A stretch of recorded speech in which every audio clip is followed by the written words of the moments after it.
শুনছিলাম জিন্নাত ভাইয়ের কথা, ওনারা হচ্ছে কেঁচো এবং চিংড়ি মাছ দিয়ে চিংড়ি মাছ ধরতেছে এবং গলদা চিংড়িটা একটু দেখাবেন জিন্নাত ভাই, গলদা চিংড়ি যেটা ধরছেন বড় সাইজের যে কয়টা আছে, ওয়াও একদম ফ্রেশ গলদা চিংড়ি, মানে এখনো জীবিত আছে না? কতক্ষণ আগে ধরছেন এটা?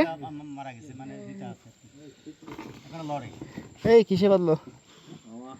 জিন্নাত ভাই আপনি অনেক সাহসী, আল্লাহ আপনাকে অনেক ভালো রাখুক।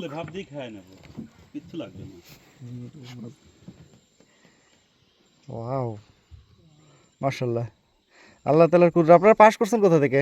আমরা করছি শরণখোলা থেকে। শরণখোলা। আপনারা শরণখোলা থেকে, তার মানে হচ্ছে শরণখোলা থেকে বাইরে আসছেন? হ্যাঁ। এই যে চিংড়ি মাছ দুইটা আমাদেরকে জিন্নাত ভাই হ্যান্ড ওভার করলো, আবার দেন, আমরা একটু ইয়া নেই। এই যে হ্যাঁ, ইয়ের কাছে দেন, ফেলাই দেন না তাহলে কিন্তু শেষ। আরে ভিতর, নৌকার ভিতর নেন, পড়ে যাবে দাদা, নৌকার ভিতরে নেন, পড়ে যাবে। দেখা গেছে আমও যাবো, ছালাও যাবো। জাস্ট আমরা কিছু গলদা চিংড়ি নিলাম কিছুক্ষণ আগে ধরা একটা ক্যানেলের ভিতর থেকে, এখনই খাওয়ার দরকার নেই, আমরা যে খাবো। লোল লোল করতেছে, ভিডিওটা নষ্ট করে দিই না, এটাই তো মজা, ভিডিওর মজা তো ওইটাই। ভাই আপনি করেন, যা খুশি করেন, সুপ্রতাপের কথা শোনার দরকার নেই।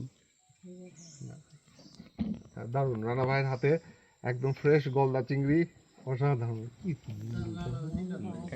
জান ওই কাকার কাছে